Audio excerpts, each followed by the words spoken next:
জীবনতলা কোনো bus terminal হওয়ার জায়গা? হ্যাঁ দিদি, মারপিট করিস আর বোমা দিস, ওখানে কোত্থেকে জীবনতলা মারপিট বাস টার্মিনাল? ওখানে কোনো সমস্যাই নেই একদম। আচ্ছা,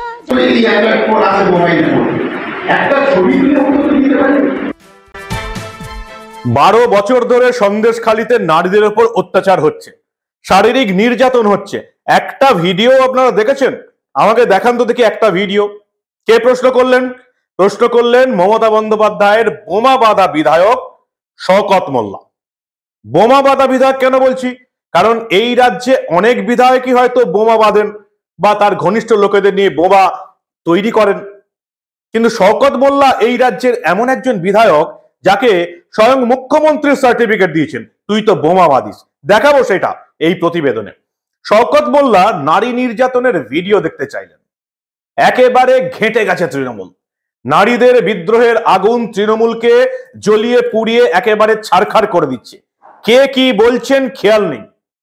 এক বিধায়ক এক কথা বলছেন, স্বয়ং মুখ্যমন্ত্রী এক কথা বলছেন, এলাকায় গিয়ে তার দলের মন্ত্রীরা এক কথা বলছেন। ঘেটে গেছে তৃণমূল।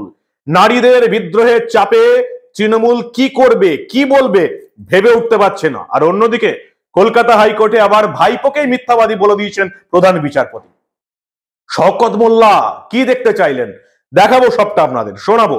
এই গুরুত্বপূর্ণ প্রতিবেদন শেষ অবধি দেখুন। আমি মানব, দা নিউজ বাংলায় আপনাদের স্বাগত জানাচ্ছি।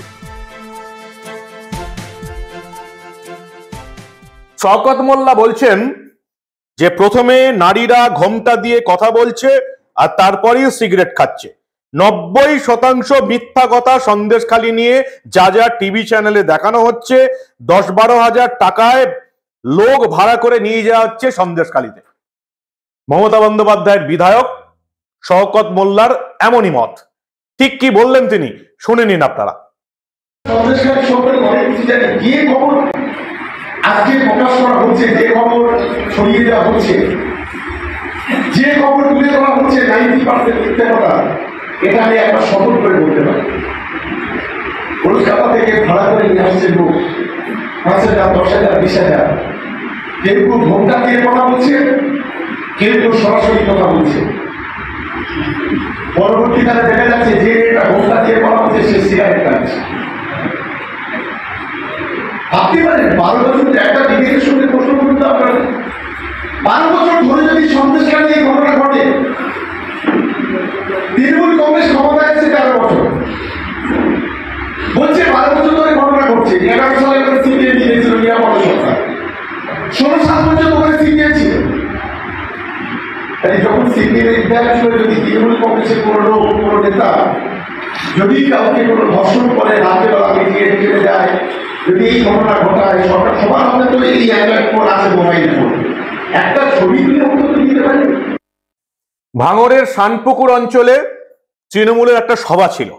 সেই সভায় ক্যানিং পূর্বের তৃণমূল বিধায়ক বলছেন যে কেউ একটা ভিডিও দেখাতে পেরেছে নারী নির্যাতনের, নারীদের কিভাবে শারীরিকভাবে নির্যাতন করা হয়েছে, কিভাবে শারীরিক শোষণ হয়েছে, কিভাবে তৃণমূলের নেতারা এই বাংলার নারীদের নিয়ে গিয়ে নিজেদের বিছানা গরম করেছে। সেই ভিডিও দেখতে চান ক্যানিং পূর্বের বিধায়ক শওকত মোল্লা, বাংলার অফিসিয়ালি বোমা বাঁধা বিধায়ক। কেন অফিসিয়ালি বলছি? ওই যে বললাম, মুখ্যমন্ত্রী মমতা বন্দ্যোপাধ্যায় নিজে তার দলের বিধায়ককে সার্টিফিকেট দিয়েছেন যে তুই তো বোমা বাঁধিস। মমতা বন্দ্যোপাধ্যায় দেখুন কিভাবে শওকত মোল্লা আর আরাবুল ইসলাম ভাঙড়ের নিজের দলের 2 নেতাকে সার্টিফিকেট দিয়েছিলেন একেবারে প্রশাসনিক বৈঠকে গোটা বাংলার মানুষের সামনে। পাশ দিয়েছেন, একটা টার্মিনাল যদি হয় খুবই ভালো হয়। কি বাস টার্মিনাল? কোনখানটায়? জীবনতলায়। জীবনতলা কোনো বাস টার্মিনাল হওয়ার জায়গা? হ্যাঁ দিদি, মারপিট করিস আর বোমা দিস, ওখানে কোত্থেকে জীবনতলা মারপিট বাস টার্মিনাল? ওখানে কোনো সমস্যাই নেই একদম। আচ্ছা, হ্যাঁ দিদি, মারপিট করিস আর বোমা দিস, ওখানে কোত্থেকে জীবনতলা মারপিট বাস টার্মিনাল? ওখানে কোনো সমস্যাই নেই একদম। আচ্ছা, মমতা বন্দ্যোপাধ্যায়ের সেই সার্টিফিকেট পেয়েছিলেন শওকত মোল্লা, বোমা বাঁধা বিধায়ক। তিনি এবার সন্দেশখালীর নারীদের চরিত্র নিয়ে প্রশ্ন তুলে দিলেন।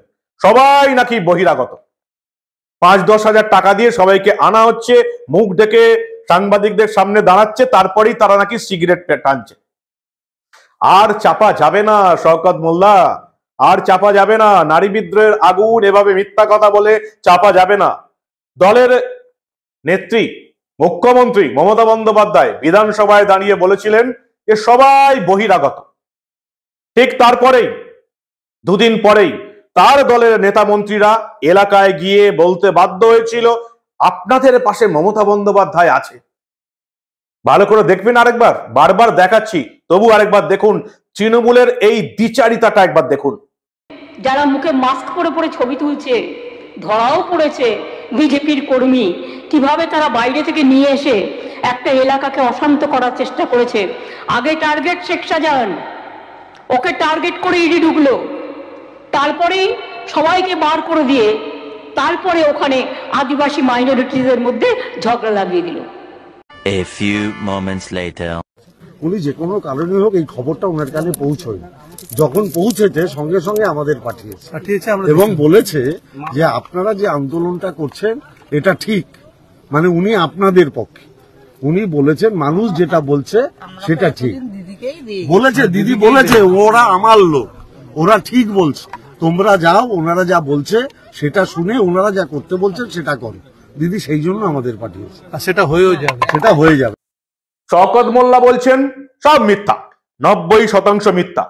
তিনি হয়তো তার দলের নেত্রীকে বিধানসভায় মুখ্যমন্ত্রীকে বলতে শুনেছেন ওরা সবাই বহিরাগত। তার দুদিন পর মমতা বন্দ্যোপাধ্যায়ের নির্দেশে পার্থ ভৌমিক এবং সুজিত বসু ওই সন্দেশখালী এলাকাতে গিয়ে নারীদের কি বলেছিলেন যে মমতা বন্দ্যোপাধ্যায় আপনার আন্দোলনের পাশে আছেন, আপনারা ঠিক কাজ করছেন, সেটা মনে হয় শওকত মোল্লা দেখতে ভুলে গেছেন। তাই তিনি এখনো দুদিন আগে পড়ে আছেন মমতা বন্দ্যোপাধ্যায় যেভাবে দাগিয়ে দেবার চেষ্টা করছিলেন, শওকত মোল্লা সেভাবেই এই বাংলার নারীদের দাগিয়ে দেবার চেষ্টা করলেন। কিন্তু বাংলার নারীদের আর দাগিয়ে দেওয়া যাবে না। কি বলছেন বাংলার নারীরা শুনুন আপনারা। যে আমাদের উপর এই অত্যাচার হচ্ছে, আমাদের এই জমি জায়গা সব কেড়ে নিয়ে আজকের এই জলাশয় করে দিচ্ছে। দেখুন এইসব ফল গাছ ছিল, যে পেয়ারা গাছ, আম গাছ সব কেটে তখন ফেলানো আছে, কিভাবে আমাদেরকে জলে বুড়িয়ে রাখা হয়। আমরা আমাদের মতো করে আমরা বাঁচতে পারবো না। দুর্নীতিগ্রস্ত মানুষ যারা, তাদের ইচ্ছা মতো আমাদেরকে বাঁচতে হবে, তাদের ইচ্ছা মতো আমাদের চলতে হবে। আমরা সেটা করবো না বলে আমরা সমস্ত মা বোনেরা মিলে এক আন্দোলনে নামি। সেই আন্দোলনের ফল আজকের এইটাই। মুখ্যমন্ত্রীকে বলবো আমরা বহিরাগত নয়, আমরা এখানকার সন্দেশখালীর আমাদের বাবা মা, আমাদের ঠাকুরদা সবাই আছে, আমরা এখানে আমাদের ডকুমেন্ট আছে, আপনি আসুন, এই যে এখানে দেখে যান আমরা কি পজিশনে।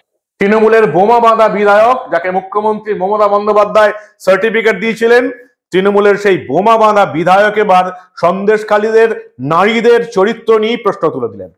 তিনি ভিডিও দেখতে চান কিভাবে তৃণমূলের নেতারা এই বাংলার নারীদের চরিত্র হনন করেছে।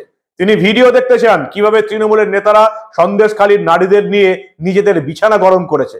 তিনি ভিডিও ফুটেজ দেখতে চান কিভাবে তৃণমূলের নেতারা সন্দেশখালীতে বাংলার মায়েদের বোনেদের চরিত্র হনন করেছে, বিছানা গরম করিয়েছে। তিনি ভিডিও দেখতে চান। এই হচ্ছে মমতা বন্দ্যোপাধ্যায় দলের বিধায়ক। মুখ্যমন্ত্রী নিজে জানেন তার বিধায়করা কিরকম, শওকত মোল্লা মুখ্যমন্ত্রী নিজে জানেন তার নেতারা কিরকম, আরাবুল ইসলাম। তবু তৃণমূলের সম্পদ হচ্ছে এরাই, শওকত মোল্লা, আরাবুল ইসলাম, কাইজার আহমেদ, শেখ শাহজাহান। এরা হচ্ছে মমতা বন্দ্যোপাধ্যায়ের দলের সম্পদ। আর এই দলটাকেই আপনারা পরিবর্তনের সরকার বলে তিনবার ভোট দিয়ে নবান্নের সিংহাসনে বসিয়ে রেখেছেন।